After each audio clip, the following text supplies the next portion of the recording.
I want to, as we kind of wrap up here, I do want to come back to AI. Jerry, you mentioned it, but, you know, Ben, how did, you know, earlier, you guys weren't here, we did a demonstration, my colleague Andrew Sorkin and I recreated ourselves and our voices. How do you see it? I mean, is it a benefit or is it a real threat? Is it possible that a Netflix could say, you know, we're going to do our own, James Bond thing out there with a bunch of actors that are completely recreated for this market or that market?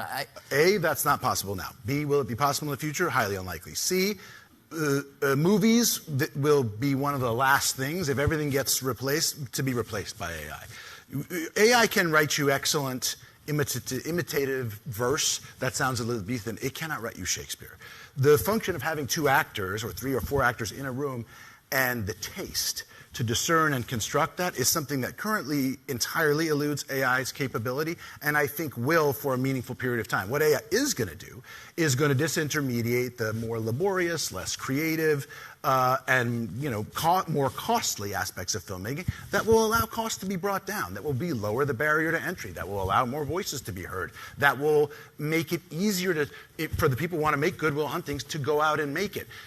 Look, AI is a craftsman at best. Craftsmen can learn to make stickly furniture by sitting down next to somebody and seeing what their technique is and imitating. That's how large video models, large language models, basically work. A library of vectors of meaning and transformers that interpret context, right? But they're just cross-pollinating things that exist. Nothing new is created. Not yet. Yeah, not yet. And really, in order to do that, look, craftsman is knowing how to work. Art is knowing when to stop. And I think knowing when to stop is going to be a very difficult thing for AI to learn because it's taste. And also, lack of consistency, lack of controls, lack of quality.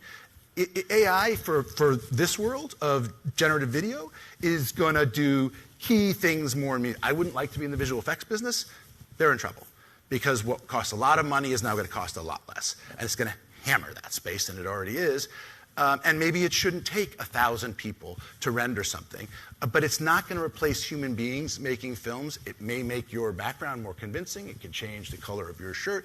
It can fix mistakes that you've made.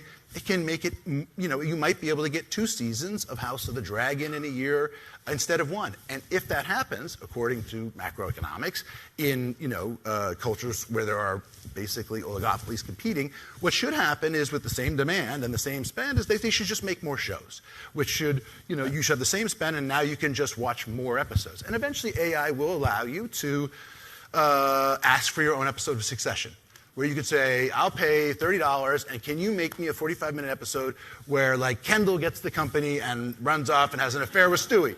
And it'll do it.